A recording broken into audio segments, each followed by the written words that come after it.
My name is Ashley, and this is Let's Talk Dispatch. I do. You're gonna do it. Do it really well. And I believe the world needs more dispatchers. Around in the mud, blood, and beer. Years that I'm not working 4th of July. 4th of July. Saying community policing, right? What about community dispatching? So on this show, with the help of my guests, we will educate, empower, and support the heroes behind the headset. Hello, everybody. Welcome back to another episode here of Let's Talk Dispatch with me, Ashley, the raspy dispatcher. I've said it before. I've said it again. I'll say it again. You know, I was born and raised in the Bay Area, so I am very excited to have a couple of dispatchers, homegrown from San Jose Police Department, join me today to talk about their journey, their department, and their recruiting efforts over at San Jose Police Department. So today with me is Laura and Tonia from, again, San Jose Police Department. Thank you, ladies, for jumping on with me today. Of course. Thanks for having us. Thank you for having us. You guys, like I said earlier, like my first duo. So I had to figure out how to put two people on and do that. So thank you for that learning opportunity. Yes, it worked. So tell me a little bit about your guys' journey, how you got into dispatching, policing. Maybe we start with Laura and then go to Tonia. Okay. Hi. Thank you for having us. Also, we're super excited to be here with you, and it's awesome that you're Bay Area too. So it feels like it all makes sense. I actually joined San Jose Police Department 20 years ago. I was about 28 years old, and I kind of fell into it. I don't have anybody in law enforcement. It really wasn't a passion or anything that I thought I wanted to do. My trajectory at the time, I was planning on going to the Marine Corps, and I didn't know what I wanted to do, but that's where I thought this would be a good starting point for me to kind of get some education, get some responsibility pushed into me, and so on and so forth. And I ended up in a pretty bad car accident. I got hit by a drunk driver, and it shut all that down immediately. I spent a couple of months really kind of figuring out, well, what am I going to do at this point? I didn't plan on this. And I ended up taking a class over at Evergreen Valley College near my house. They had a non-affiliate program for people that were interested in being a dispatcher. I think it was like a 2-week course, and you could just go and kind of see what it was all about. And that's what I did. And I really only did it because it was close to home, and I felt the pressure of my parents kind of pushing on me to what's your plan? Plan A isn't working out. So what's plan B? And from that point on, I just kind of kept my eye open on any Bay Area jobs for that. And when I saw that San Jose opened up, I was born and raised in San Jose. It's, my backyard, and all my childhood has happened there. And I was like, let's give it a shot. It was a pretty different time. Now our groups are much smaller, but at the time when I went through 20 years ago, I think the first post test, there was probably 500 or 600 people trying for 14 positions. And so just going through all of that, I mean, as we know, it takes almost a year just to push through each step. So it was quite a different time for me back then. And it's interesting to see how that number has dwindled, but it's so true about people just not knowing what our job is and what it really looks like. And if you don't know a dispatcher or you don't work in law enforcement, you really have no clue what this job really is about. And that was so true for me because I'm not from a law enforcement family. But once I got in there, I knew almost immediately that this, the trajectory happened for a reason. And it was super where I was supposed to be. So 20 years later, and I'm super happy. And I have the kind of the light of retirement is not that far away. And it's been an incredible 20 years. So. Yeah. And that post test, let me tell you, I feel like that post test is a beast now. So I would imagine back then it was probably super intimidating on its own, right? Yeah. Well, I mean, I don't necessarily remember the test itself, but what I remember was the crowd. Yeah. I remember seeing about 7 or 8.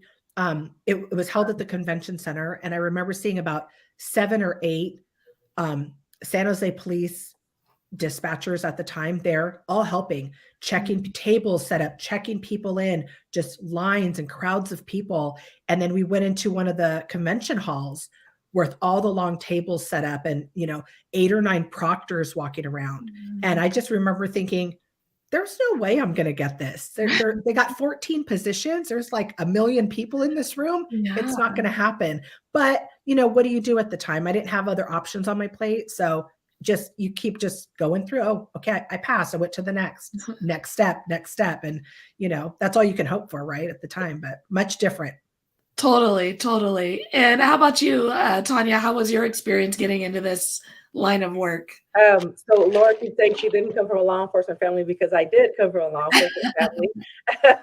My dad was a sergeant here with our agency and kept on telling me, like, you should come and work with us. And I'm like, no way. I cry at commercials. I cry at watching soap operas. I cry at movies. There's no way I could do a job like that. And I worked at a local high school here, and I was the assistant principal who was in charge of discipline, her secretary.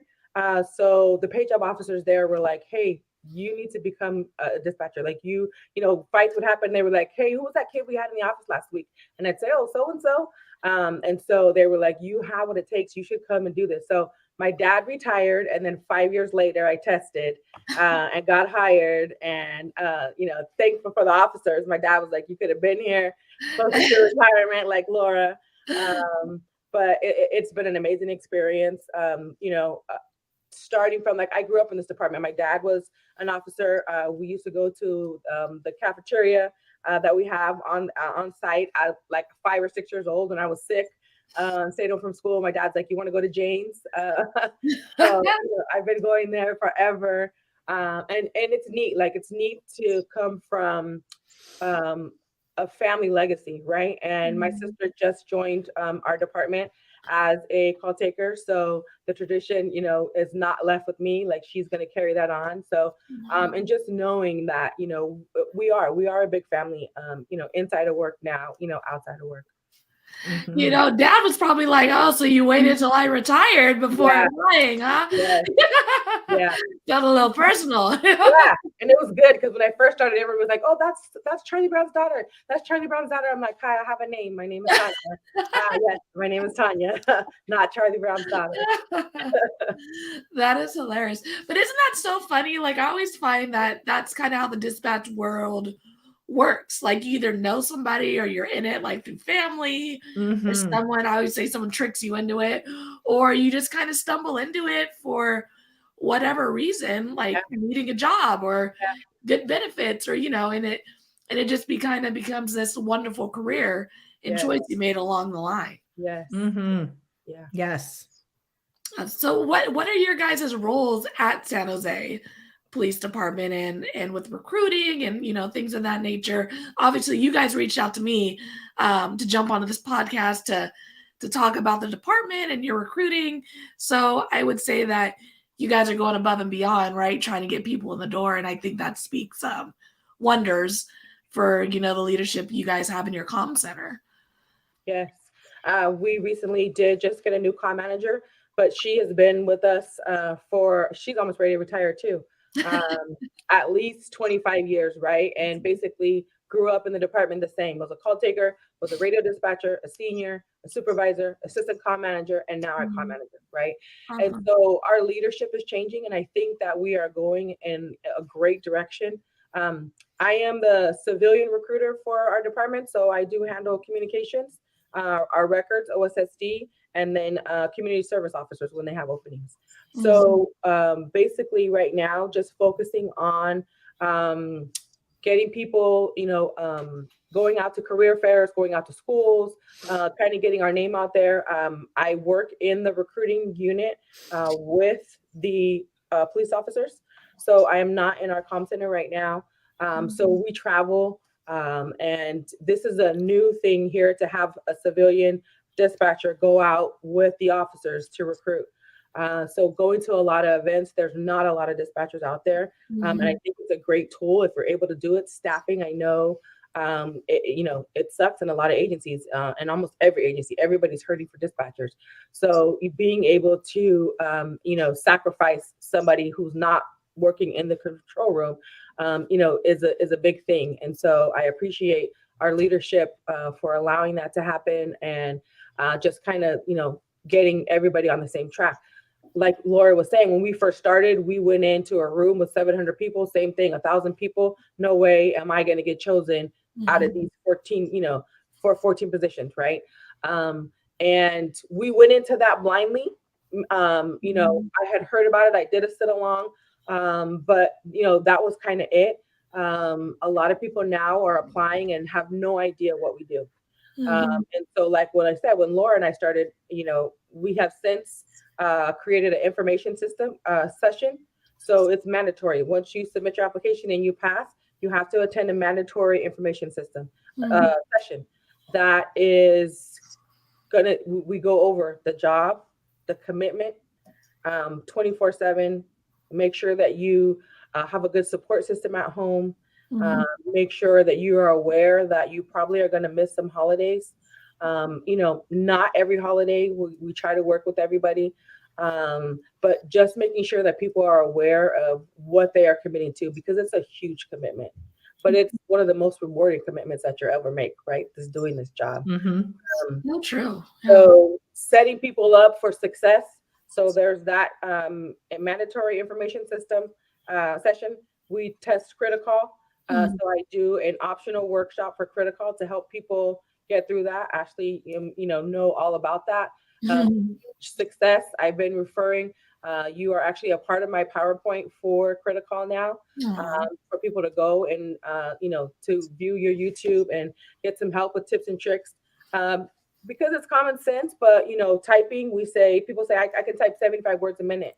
Our typing is not that back and forth to read something and type. It's a lot about audio. So giving them the tips and tricks that they need in order to successfully pass critical. And then an optional oral board workshop. We didn't have that when, coming through the process. So just preparing candidates to be their best, to be able to come through to make sure that they are successful, in this process. And it's a long process. Unfortunately, right now, backgrounds process for us is 6 months. So we try to streamline the front half. But I am accepting applications right now for a September 2023 academy.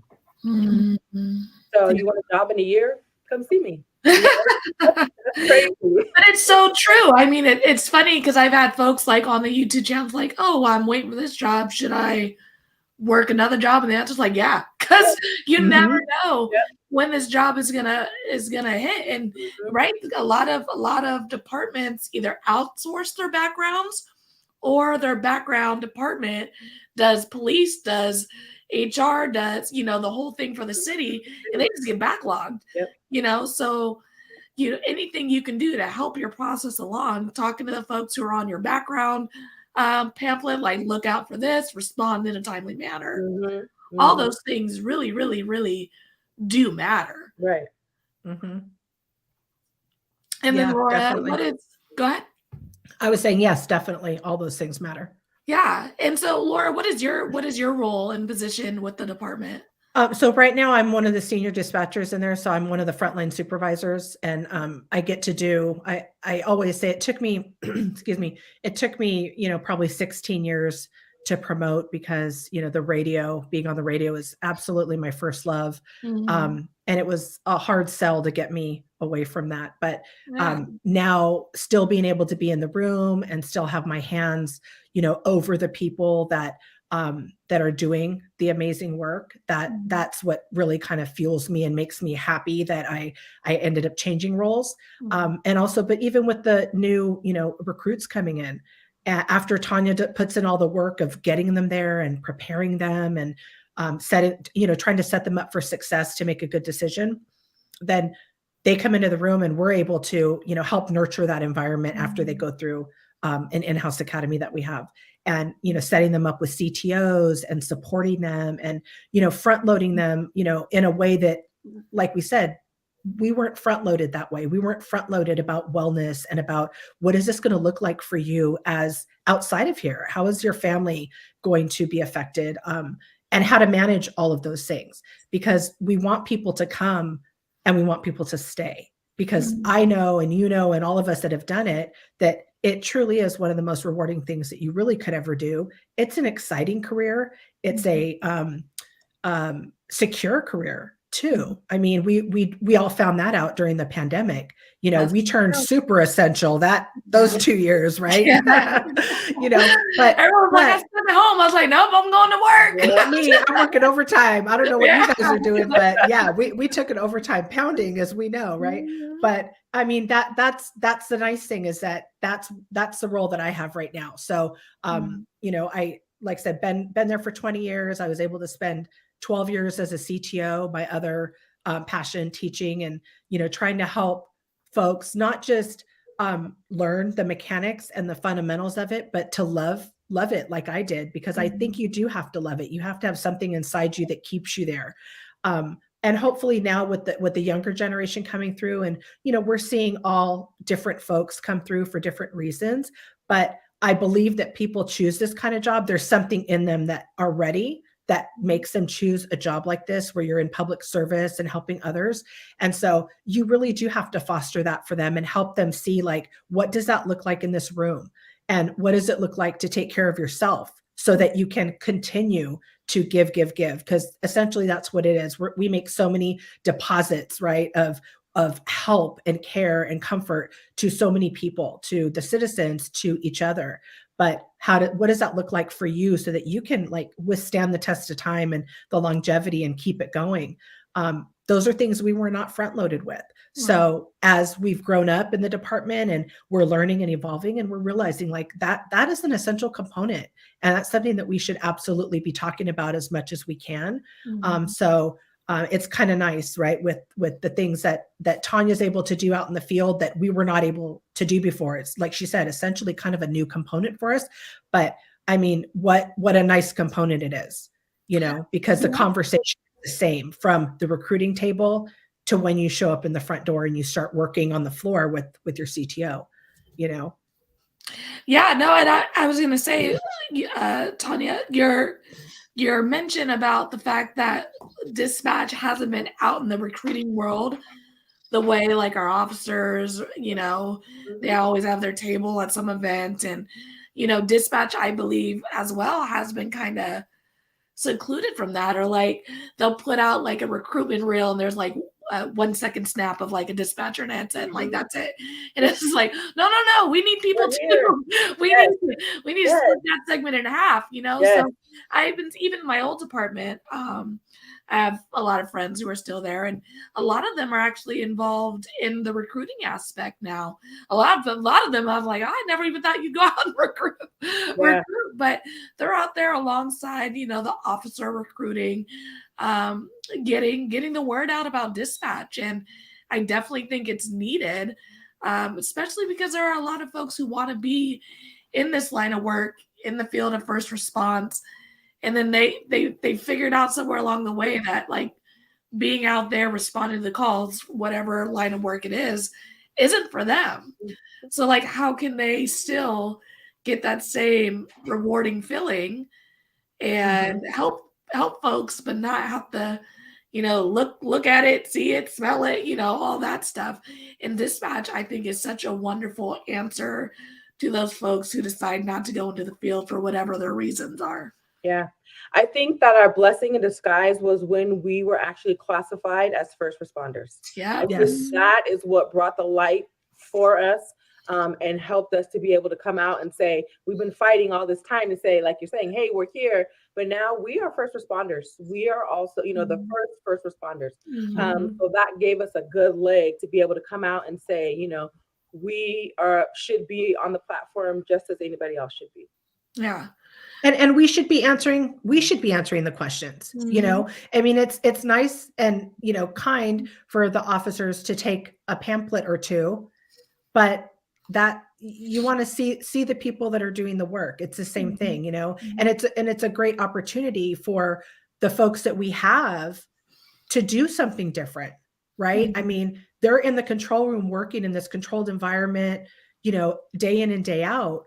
And we keep telling them, this is an awesome job, you should be proud. This is an awesome job, you should be proud.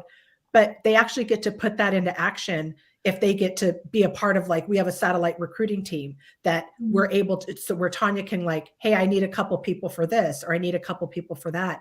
This is a little collateral thing that we can offer our folks so that they're also putting in a little bit more, investing a little bit more, sinking their roots just a little bit deeper. And it's those kind of things, I believe, that is really what helped people stay, because we know the retention, right? Retention is also an issue. So we're trying to get creative with ways of how do we help people sink their feet in a little deeper to stay. And one of the best ways, I think, is to get them talking about what they do, because people that are doing this job are really here because they really have something in them that sparks the desire to do for others. So send them out, let them talk about it a little bit. If that doesn't kind of recharge your battery, I don't know what does, but I think it's a great opportunity. It's twofold for us to be able to have a face out there, but for our folks to also do something a little different. Get out of the control room, get off the phones, and put your face out there. You're not a voice anymore. You're a face at the table, and it's important. Yeah, and I think that's so awesome. And again, I'm gonna speak to what I'm hearing from your guys' department is that these things are important to folks who are looking to get into careers, right? Like, who am I going to work for? How are they going to empower me? And there are some people out there who are just like, I just want to show up. I want to do my little 12-hour shift. I want to go home. And that's totally fine. But there are a lot of people who are in these centers and are wanting to do more, wanting to impact their centers more, and wanting to help with, look, I got 30 hours of overtime, mandatory overtime. I want more people in these seats so I don't have to work. How can I help, my department get people into these seats? And the fact that you guys are allowing these avenues for, your dispatchers to get involved in that process, I think it is super helpful with morale and, their personal career goals, because they might going out, interacting with the citizens, the other parts of the department that we don't really, we get put back in our little dungeon and we don't get to see a lot of folks, but giving us the opportunity to put names and faces, especially at the big department like San Jose. I think that really does go a long way for the retention aspect of our current dispatchers, because we need more folks in the seats, but we need the folks in the seats currently to be happy about the seats they're in, right? You're right about that. Because if there's nobody that's going to scare off a new recruit, like a veteran dispatcher, right? Yeah. But I do think it speaks to like the importance of your role in comm centers and leaders on the comm floor throughout our centers, right? Is we, of course, we as dispatchers are all responsible for the amount of toxicity or not toxicity that we're bringing into our centers, right? But I think a lot of times folks are looking for the leaders in their centers, their supervisors or leads, whatever, however it's put in your guys' org chart in your centers out there, is they're really looking for strong folks in that role to help empower them. Because sometimes folks can't empower themselves, which is okay.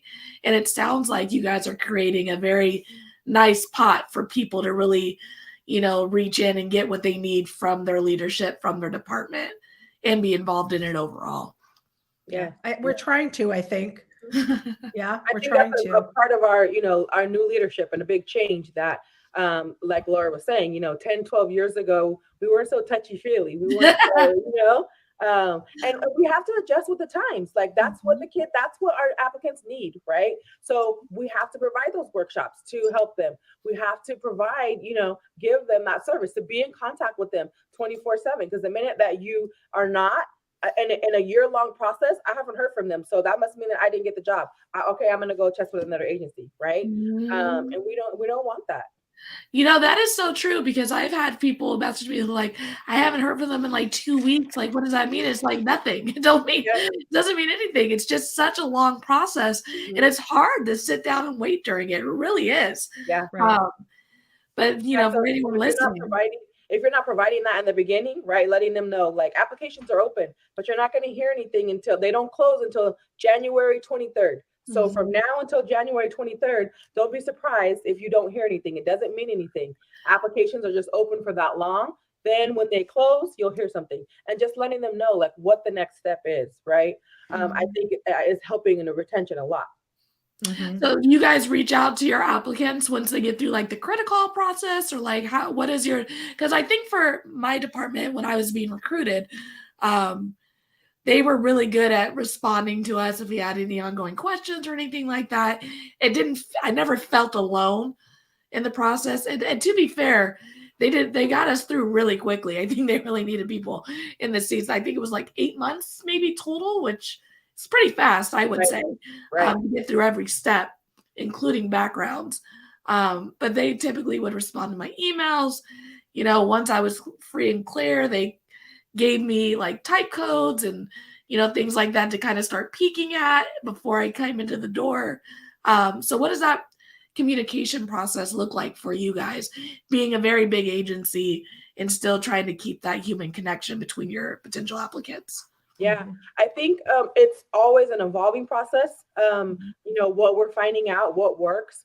So after the info session, everybody comes to the info session, and then we are trying to streamline our testing process with us before they go to backgrounds. So maybe like a 2 to 3 week window. We just closed an application where everything was done in a week. Wow. Your info session was on Monday, critical was on Wednesday, oral boards were on Sunday. That was a little fast, not a lot of time for, some prep for retaking. So, okay, now we're going to spread it out a little bit more, right? But I tell my applicants from the very beginning, like if you need me, email me. I answer my emails Sundays. For me, it's my job. It's what I do. And I love, I want to stay connected to our applicants to make sure that if they have any questions that we are here, right? We started a new process after critical, before oral boards. They go and do a sit along. So I just gave Laura a list of people. Hey, can you schedule these people in the control room to come and do a sit along? So before their oral board, they'll be able to say, I went and did a sit along, and they kind of know like what that looks like. Our comm center does not have any windows. And for somebody, I mean, that may be a big deal, not being able to, and you hate for somebody to go through this whole process, be so excited, and then come day one, get in the control room and say, I can't sit in here. I can't sit in a room with no windows, right? So just, again, like Laura was saying, front loading them with as much information as we can, and being in contact with them along the way. Yeah. And I think too, with the sit along, it really gives them an idea of like not just the logistics of the room, but really what the work really looks like. We at our center, we're our call takers and radio dispatchers are 2 different classifications. So we're able to give them an hour on the phones with a call taker, listening to the citizens and working through all that. And then we move them over and give them an hour on the radio. And they get to really see the kind of the 2 different roles and how they play together. But it really just what we want is front load them, but also give them an opportunity to say like if you come join our team, this is it, right? This is what you're looking at. But I mean, I think for us, everything that we have from the recruiting process and efforts to all the application process that we put them through, and then if they finally make it into the academy, we have a state-of-the-art, in-house academy that runs for 6 and 8 weeks, where they are front-loaded with instructors and test, and like you said, getting the packets ahead of time to study, giving them an opportunity to bond with their academy mates, so that when they come into the control room, they feel like they have some sense of community for themselves, which helps, because we know the control room is a scary place, and it is not the classroom where we are having fun and games and we're eating candy as prizes and all that good stuff. But it's a process, and it's definitely like getting them from point A to point B with as much information and setting them up for as much success.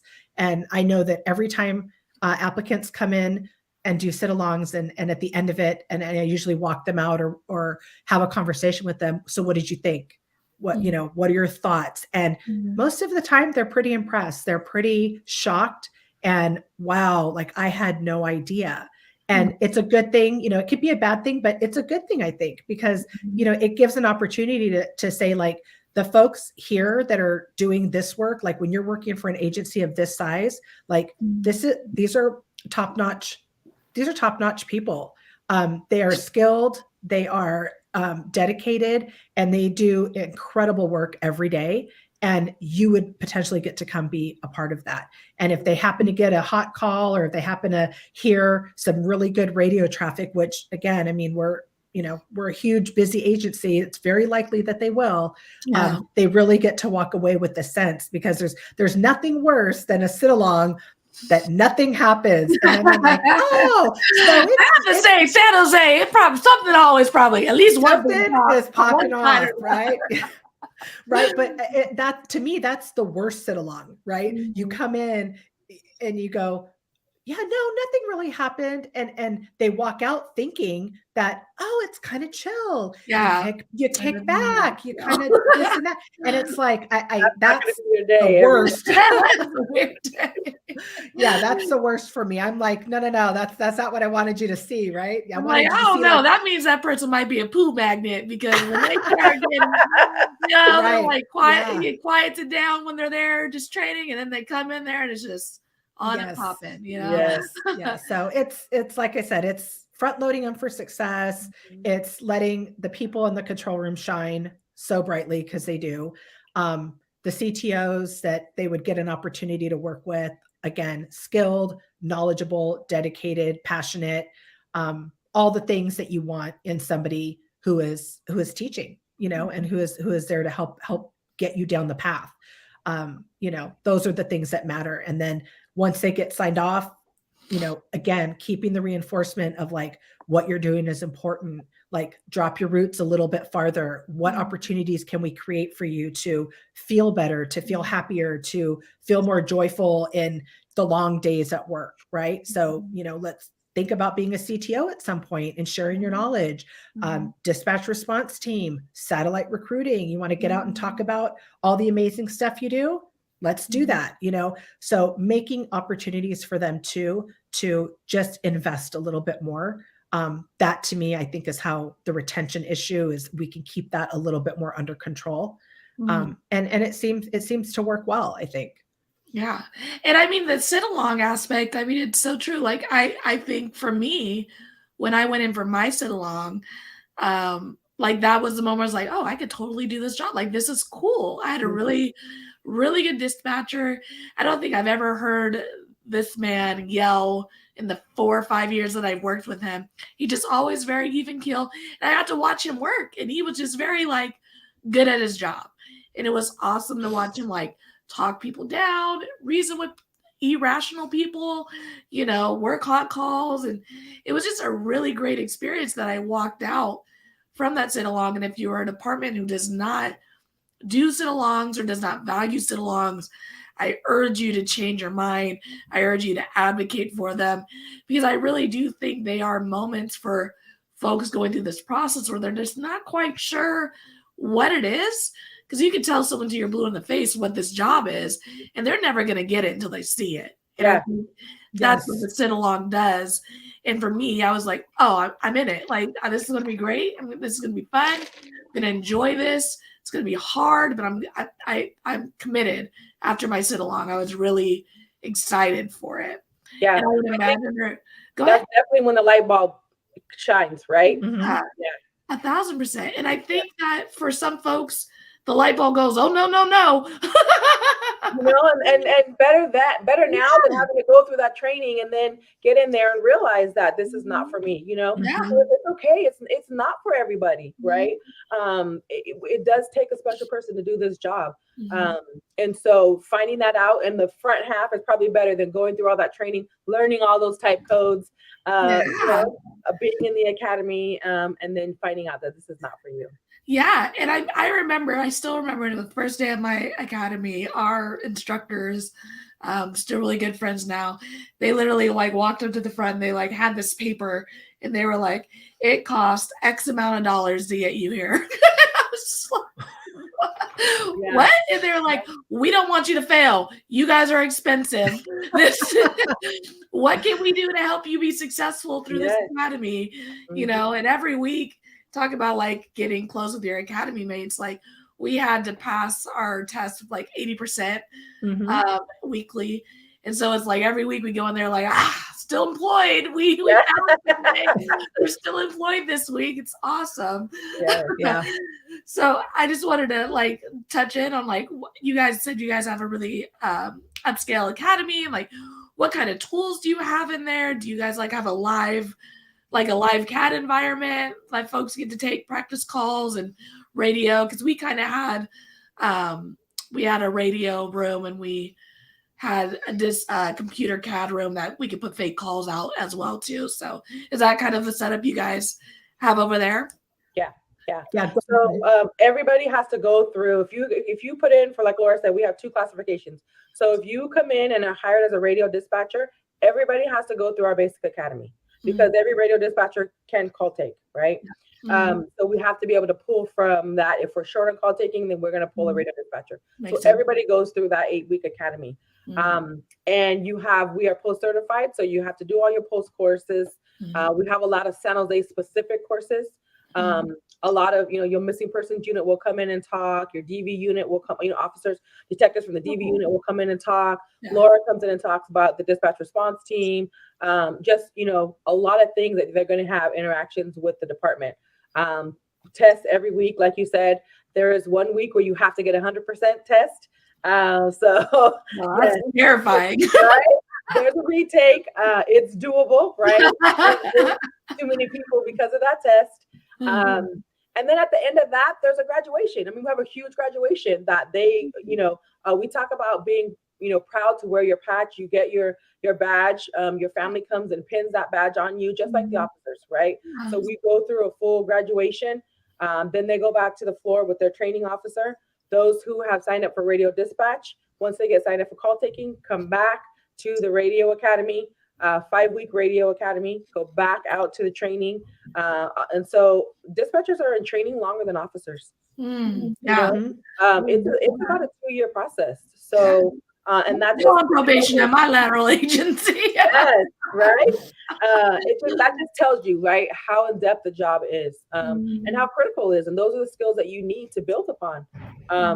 So I think that, like Laura said, we have one of the best training programs around. A lot of people model their training programs after, our agency. We take pride in that.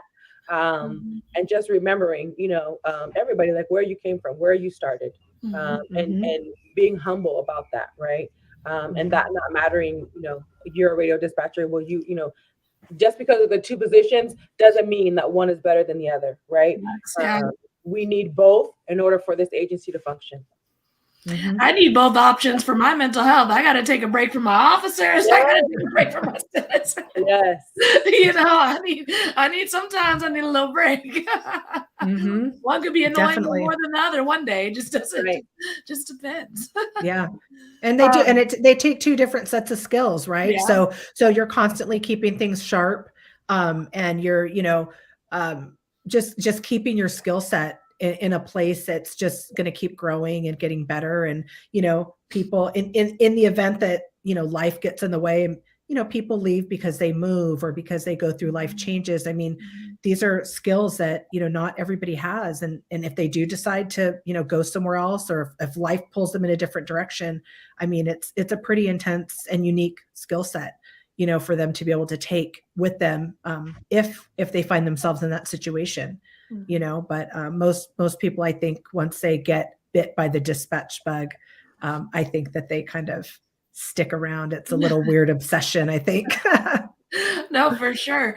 And I did want to touch base on, you mentioned a couple times your dispatch response team.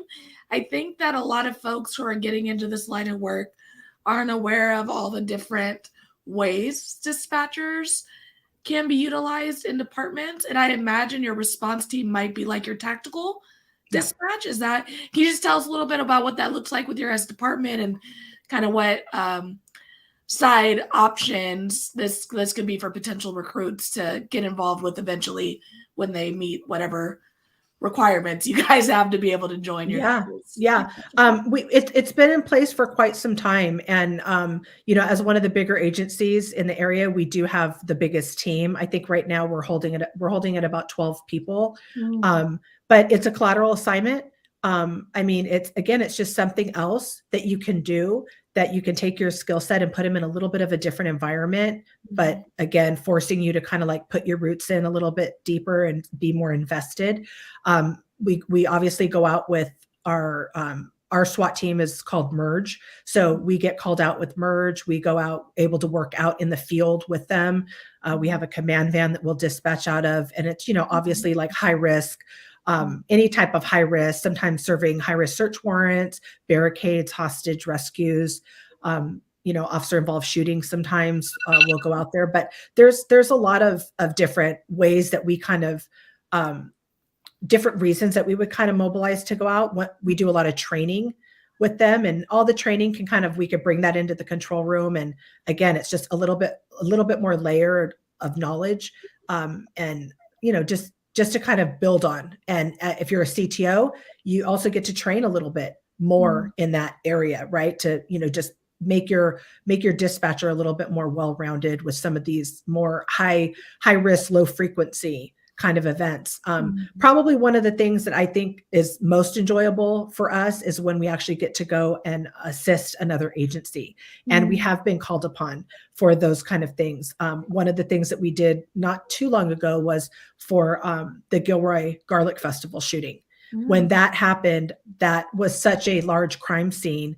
They were running a 24-hour command post while they had to grid search the entire park. So they did ask for us to come and help staff their command post. And what a tragedy, right, for our sister city. So it was no brainer to go out and help them and just show up for them so that they could have some relief and take a break. Being on a command post for 24 hours is not easy. So those kind of things, that's the awesome stuff. That's the awesome stuff of like representing our department in all ways, that we can. They appreciated it. Their chief wrote us all letters after saying how thankful he was for all the agencies that showed them so much love and support during such a critical time for their city. So, it's a lot of different things, but it's a collateral assignment. And that's probably the hardest part about it is you can pull a full 10-hour shift in the control room. And while you're in there, there's this barricade all cooking, and you're like, I'm not going to go home because I think by the time I get home, I'm going to get that page and I'm going to have to turn around and go. So, you kind of just roll with it. Yeah. But that's the hardest part. That's what I think. The hardest part is the collateral expectation to go from one to the other. Because you are tired. It's not easy, but it's something different. It's something different to do. And I think for longevity purposes, it's not a bad idea to have a tool belt with a lot of different things you can do and keep things a little different environment, little different energy. And again, being able to bring that to the control room and share that, it just puts your knowledge just a little bit up there, a little bit more layers. And that's a good thing for everybody. Yeah. And I mean, one thing about tactical dispatch or dispatch response teams is you get a different view of, it's you get to kind of see what's happening during all that dead air time, right? That's happening, what I've learned, 1, 2, 3, 4 side. I learned that from a tactical dispatcher, because it's not always something you get taught in dispatch because we don't look at the house, we're not looking at the house. So you just kind of learn these little things that SWAT and CNT, tend to deal with more than say we do in our centers from being a part of tactical dispatch or sitting with a tactical dispatcher and just kind of seeing how they would view a situation. Because a lot of our tactical dispatchers at SAC, they would know how to set a perimeter up. And for us, our canines were the ones who would typically set up the perimeters, but because of their experience out there doing that job, they could look and be like, okay, they're going to go there. And they could kind of pre-plan before the unit would start putting out the spots. So just the knowledge you get from going out into the field for that time with these big responses, barricades, things like that. It's just a different view and lens that you get to see as a dispatcher. That's an awesome opportunity for any dispatcher to, because you can do it for a short amount of time. You don't have to do it forever, right? It's typically I think we normally want a 2-year commitment from folks, and I mean, they don't happen all the time. So you could go 6 months and not go to one, Or, you can have the curse of 3, which everything happens in 3s. You get That one, is and so true. you get another one in a week, and then you're dead for, you're dead for 5 months, right? But Yeah. I mean, a 2-year commitment will get you out to 1 or 2, hopefully. Yeah. But yeah, I mean, if it's something you like, you can stay. It's not, you don't have to move off of it after 2 years if you don't want to. But it's all just more stuff. It's just more opportunity to get better, and it pushes, to me, I think it can also push you into those other roles of like being a CTO, a mentor. We have a mentorship program. We do people that mentor our new guys coming in to help get them acclimated to the room, and it's just different opportunities for everybody to have. And like you said, if they choose to take it, there are some that are very happy to come and just put in their 10 hours and their overtime requirements, and they're fantastic dispatchers and call takers. And that is enough. That's absolutely enough. But if you want to do a little bit more, if you want to, dig in a little deeper, we can do that too. We can absolutely do that. So yeah, it's kind of an awesome thing. Yeah. And do you guys only do police, or are you guys police, medical, and fire, or just police dispatch at the department? We dispatch for PD, and when people call for medical, we transfer them into fire. Our fire dispatchers are in the room right next to us. Oh, that's kind of nice. Yeah. Yeah. My favorite thing to do is transfer to fire. I don't want nothing to do with it. That's you guys. I don't want anything to do with it. Yeah. You guys are on the same building. That, I imagine that's helpful, especially on big events. Yeah. Yeah. Yeah, we're all in the same building. I mean, we're in different rooms, so we are. There is that 3 degrees of separation, so to speak. But I mean, yeah, I mean, and we're a big agency, so I mean, bringing in over 1 million calls a year, and probably running about, I would say on average 11 to 1,200 calls for service a day. Gosh. It's a beast. And what's your guys' minimums on the floor for radio? So on radio, we run 8 radio channels. Woo! Yeah. We run 8. That was big. 8 radio channels. We have 2 relief positions. We have 2 service positions that answer backup lines. That's on a fully staffed day. If we have a little bit more, we might even have a party channel open where people can just go over and run parties only. Those days we haven't seen that in a while because of staffing, but that's always an option if we have a couple extra bodies. And our minimum on the floor is we run about 15 to 16 call takers around the clock, pretty much. That's our midnight shift is a little bit more skeleton, but 15 to 16, 17, 18 is a nice number where it can kind of, the call volume is steady, but it might not be just being pounded call after call after call after call, because that's a lot. That's a lot for anybody. It's not fun. No.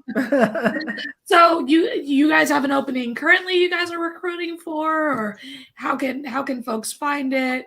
Is there any informational website they can go to? Anything like that? Yeah, so we are hiring call takers and dispatchers. And if you go to our website, SJPDYOU, so SJPDU.com, the application is there, or the city website, our City of San Jose website. Awesome.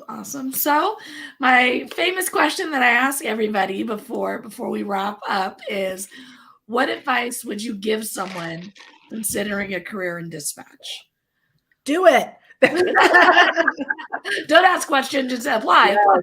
Yes. Yeah. It's a commitment. It's a like a couple people say, like, I came into this job as a stepping stone, yet we're still here, right? We took a huge pay cut. So it's not for the money, right? Once you get in there, it is for the love of the job, for what you do, the reward of helping the citizens, the friends that you gain, right? The family that you gain.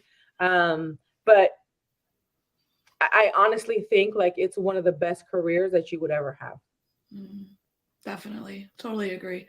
Laura, your advice to a potential dispatcher? My advice, I mean, I think is, even not for a dispatcher, but you should always be doing something that you're passionate about. And you have to be honest with yourself about that, right? You have to have those honest conversations. And, when your inner voice talks to you about what you want to do, like, listen to it. And if passion is in the service of others, whether it is in law enforcement, in the medical field, any kind of first responder, you should do it. And being a dispatcher is a incredible way to do that without being so hands-on.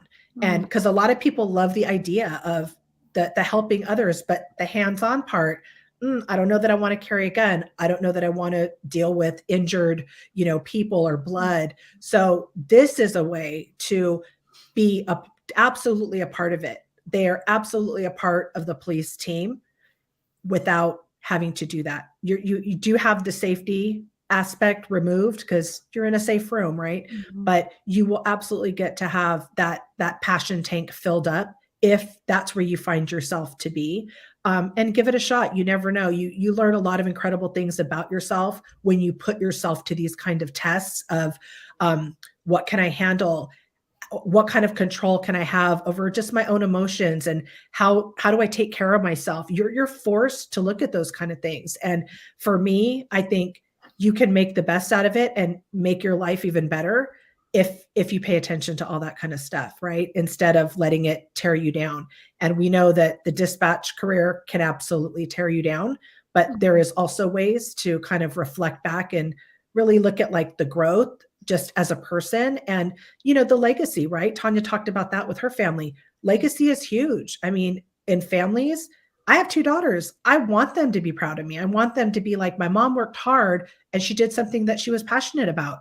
It doesn't matter what it is. So for me, those are the kind of things that are important. Those are the things I focus on. And, in just trying to keep myself healthy mentally, it's very easy for me to spread that out onto the floor to the new people, to the people that have been there a while, to the people that are feeling burnt out.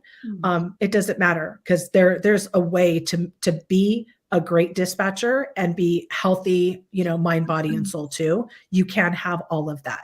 And I think it's an incredible career, a well-rounded, incredible career. Awesome. Well, guys, thank you so much for joining me today. Thank you. I really appreciate it. And I loved learning about an agency that's so local and close to me, San Jose Police Department. And we're going to include all that contact information, email, websites for everyone to check out who are looking to start a career or, hey, lateraling is a thing. It happens. Yep. So we'll definitely include all that information in the notes so anyone can reach you guys and get in touch with you if they have any other questions. Thank you for that. No, awesome. Thank you for having us. We really appreciate it. All right, guys, I'm going to kick you out respectfully and I'll be right back. Okay. All righty, guys, that was another episode here at Let's Talk Dispatch. Again, if you're in the Bay Area, California, and you're looking for a job, a role, a career, be a 911 dispatcher, look into it. Check out agencies like San Jose Police Department, who are not only hiring, but are really pushing a very healthy relationship between their departments and their dispatchers, with multiple other opportunities outside of answering the phones to get connected to the community that they are serving in the department that they are working for. Thank you again, guys, so much for joining me. Until next time, stay raspy. Thanks for joining us on today's episode of Let's Talk Dispatch.